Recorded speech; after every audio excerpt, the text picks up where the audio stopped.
Welcome back to my channel, everyone. Today's video is going to be a review of the first book in a very beloved series, and that is Harry Potter and the Sorcerer's Stone.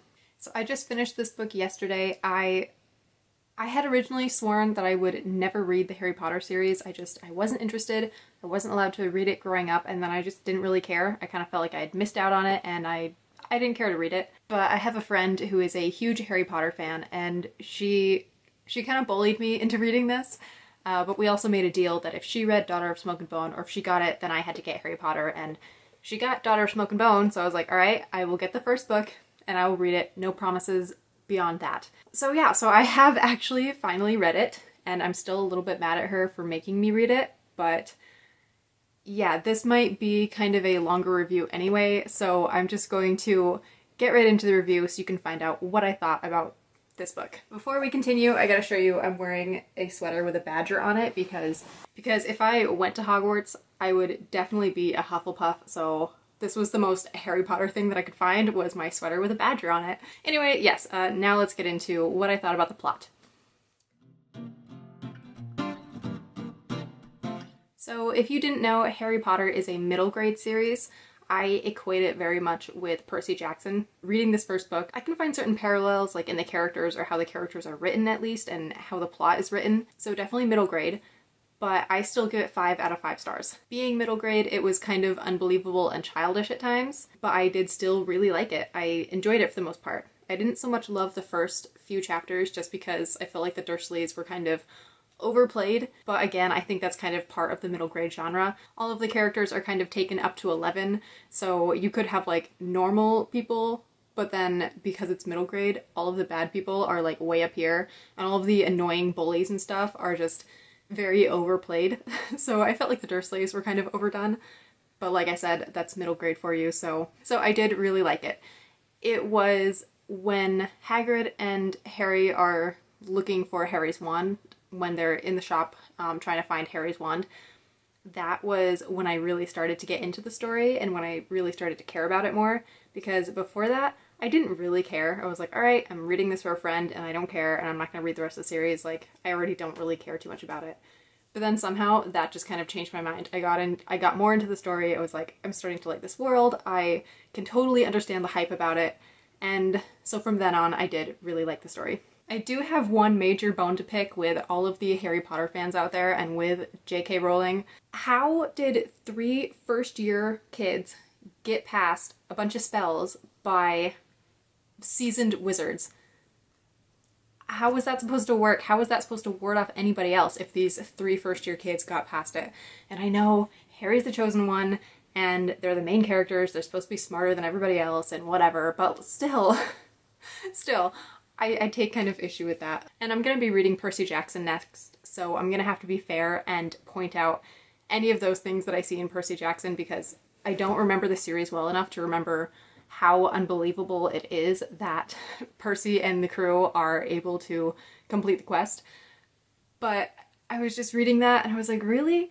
You've got all these great wizards who set up all these traps to protect the thing that's supposed to be protected, and then these 3 first-year students come in and make their way through all of them? Why?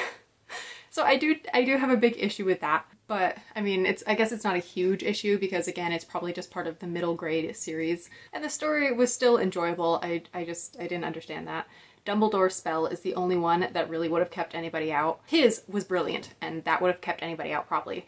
So then I was like, well, Dumbledore is the only one who needed to put a spell because the others were pointless. So that's a little bit of a rant about that part of the plot. I can't with that part of it, okay? I don't understand, and I need to go rant to my friend about it and be like, here, you gotta explain this to me because I don't understand why that happened. But anyway, like I said, 5 out of 5 stars for the plot, for being middle grade. I did really enjoy it. Way more than I thought I would, and I'm kind of angry about that, but I still liked it. So let's move into my thoughts about the characters. So these are all characters that I have heard so much about because Harry Potter is such a big fandom. And so even though I never watched the movies and I didn't really care to know anything about any of it, I still knew who most of the characters were just because they're they're so popular. But it was really fun to get to learn even more about them, especially Draco Malfoy. He's the one that I was the most confused about going into this because I really didn't know much about him. I feel like there are a lot of people who hate him, but then there are some other people who really liked him, and I knew that he wasn't like one of the villains, at least not in the first book. That's all I've read so far. I have no idea what comes after this, but I was pretty sure that he wasn't one of the villains, one of the main villains, so I didn't really understand who he was. And so when he first popped up in the book and you first learn who he is, I got so excited. I was like, yes, finally, Draco Malfoy. I get to find out who he is. Like, I am so excited. And then I found out who he is, and I was like, wow, I hate you now. I still don't understand what I think about Draco or how I feel about him, because I still got kind of excited whenever he would pop up in the book, but then I would hate whatever he did. So I have this like serious love-hate relationship with Draco right now, I guess. And I don't understand. So I am kind of excited to see what happens with him in later books, because I think I've heard he kind of gets a little bit of a redemption arc or something so that people don't hate him so much. So I'm really excited for that, because I do want to have a reason to like this character, because I already kind of like him, even though when I'm reading about him I hate him. So I don't know. I don't know what I think about Draco. As far as the rest of the characters, I think they were all pretty good. Hagrid was definitely my favorite. From the very first moment that you meet him, I loved him. Even from his description, I was like, yes, I love Hagrid. I know I'm gonna love him. So Hagrid was my favorite, and then Ron. I did actually like Dumbledore more than I was expecting to as well. I also now love Snape. After reading the whole first book, I like Snape, and I kind of just find him funny now, especially looking back over what happened in the book. I don't know, I just find him funny, so I like Snape. Neville is likable, but I mean, he hasn't really done anything huge yet. He wasn't a huge part of this book. More so than a lot of the other characters, but he wasn't like a main character. So I do like Neville, but I don't know, not really any strong feelings towards Neville. Harry is okay. Like, I don't love him, and I don't often love the main characters either. I think the only reason that I love Percy so much in Percy Jackson is because he's snarky and dumb, and that's like my favorite thing in a character. That's usually why I like the side characters, because they're usually like the comedic relief. That's just the kind of character that I like, and Percy is that kind of character.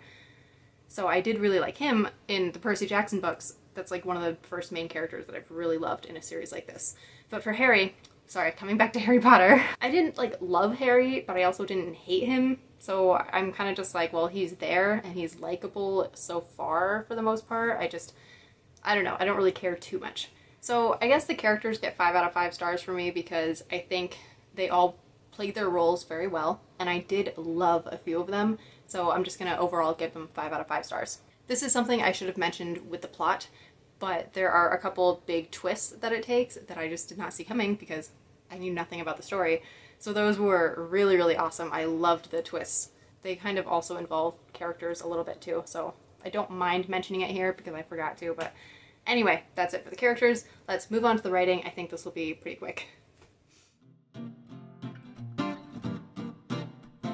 I give the writing 4 out of 5 stars. It wasn't bad, but it also wasn't like spectacular, and I feel like it's kind of weird sometimes, especially the punctuation. I do not know what's up with J.K. Rowling's punctuation in this book. It doesn't make any sense to me, because sometimes she uses commas and semicolons, and sometimes she uses the semicolons correctly. When you have a list of things, you generally separate them with commas. But if within that list you have like a smaller group that has commas, you're supposed to use semicolons between the rest of the items. And she does that. But then she also will just use semicolons randomly in lists sometimes when there's no reason to. Or she'll have like semicolons and then also like a dash, or I don't know. I just felt like the punctuation was kind of a mess and I don't understand it. But it didn't really make it difficult to read. It was just weird to read sometimes. I did not understand it. So it wasn't distracting, it was just weird. So 4 out of 5 stars for the writing. I didn't have a big issue with it other than the punctuation just being confusing. So moving on to the title tie-in. The title tie-in was good, nothing spectacular, kind of what I expected for a middle grade fantasy series like this, so it was good. Definitely fits the genre, just not some spectacular reveal. Kind of what you expected. Now for the content guide.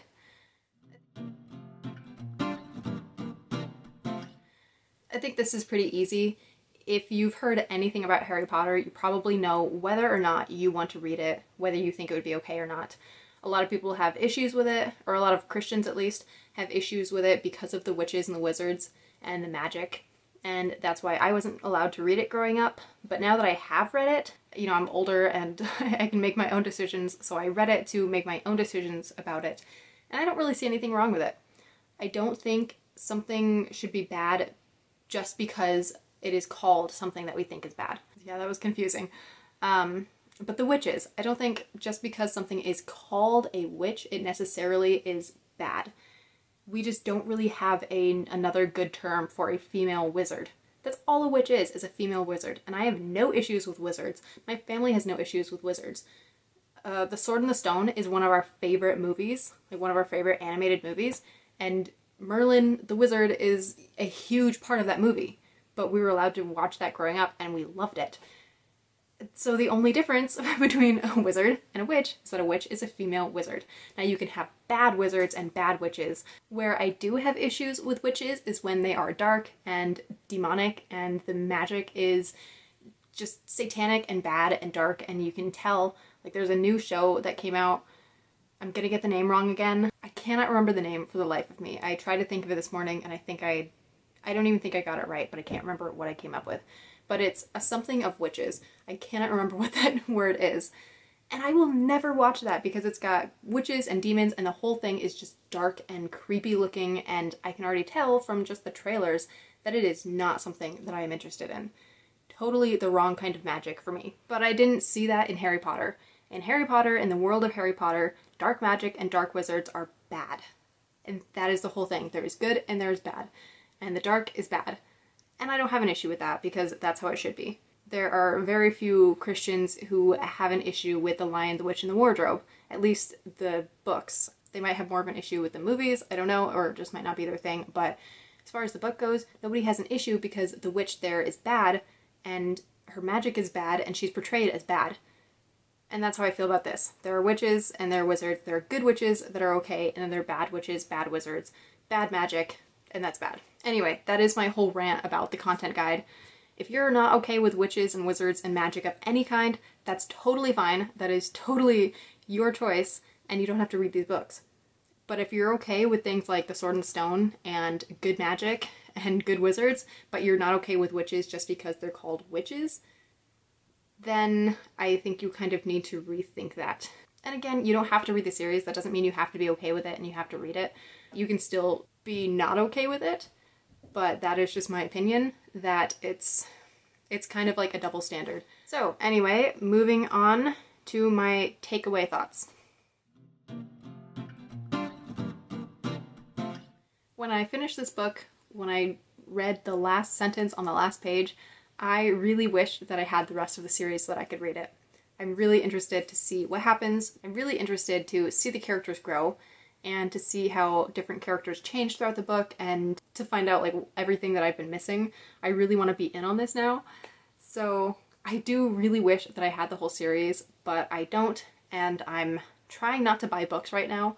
So I'm not going to get the series for a while, but I'm excited to someday get the books and finish the series. I do still kind of feel like I missed out on the period of time where I would have fallen in love with the series. It's middle grade, I kind of passed that. I didn't grow up reading it, I didn't grow up with the characters, so I don't think I'm going to fall in love with it the same way that I fell in love with Percy Jackson or Daughter of Smoke and Bone. Although I was 17 when I read Percy Jackson, but that still has a more special place in my heart than I think Harry Potter ever will. I'm not going to become a super fan now, but I am definitely more of a fan of the series, and I'm excited to add it to my list of fandoms and to maybe eventually get a little bit of merch. Like I said, I don't want to go crazy. I don't want to become a super fan. I think I'll just have one set of the books and I'll be good, and maybe a little bit of merch, maybe some posters or something if I find some I like. So I'm not boycotting it anymore like I was, but I'm not a super fan, and I don't think I'm gonna fall in love with it. It is a bit ridiculous at times. I still don't understand the thing about riding broomsticks. Who came up with that? Who decided that broomsticks would be a flying vehicle of transportation? Who came up with that? I really need to research that because I have never understood it. And it seems like the dumbest thing to me and like laughable even. I cannot get over that. Even though I do like the series, I still cannot get over riding broomsticks. So I do need to do some research and find out where that ever came from because there's probably some backstory that makes it make sense. But right now it just doesn't make sense. So it is still a bit ridiculous at times, and that's partially why I don't think I could really fall in love with the series because it's still kind of ridiculous to me. I don't want to go around wearing a huge wizard robe and carrying a broomstick like I'm gonna ride it or something. I don't care about any of that, but I do like the series and I like the characters, and I've kind of gotten into it, and overall I think it's a lot of fun. Anyway, so that is my review of Harry Potter and the Sorcerer's Stone, and a little bit just my overall thoughts of the series, even though I haven't read it yet, just my thoughts going into the series. So I did really like it. I think this cover is beautiful as well. I didn't like it so much when I bought it. I was looking for a cover that I would at least like if I had to own the book. This was the one that I liked the most, and I didn't even like it online, but when it came and I took it out of the box, I was just blown away. And I fell in love with it. Like, I love this. I love the colors, the blues and the purples. Anyway, yes, I do like this, and that's why I want to get the rest of the series in this edition. Enough rambling and ranting. Those are my thoughts about the book. Let me know what you think of the series if you've read it down below. If you haven't read it, what are your reasons? Is it just because you're not really interested? Because that's totally fine. Or were you not allowed to read it, and do you have issues with stuff in the books? I'd love to have a discussion about it down below or hear what your thoughts are, but for me, I like it now, and I'm excited to eventually finish it. I hope that you liked this video. If you did, please give it a thumbs up, and if you didn't like it, you can give it a thumbs down, but let me know your reasons down in the comments and how I can improve in future videos. If you haven't subscribed, please consider subscribing. That would be awesome. Leave a comment down below. Whatever you want. What are your thoughts on Harry Potter? Are you a Harry Potter fan or a Percy Jackson fan, or both or neither? And I guess that's it. I hope to see you in the next video.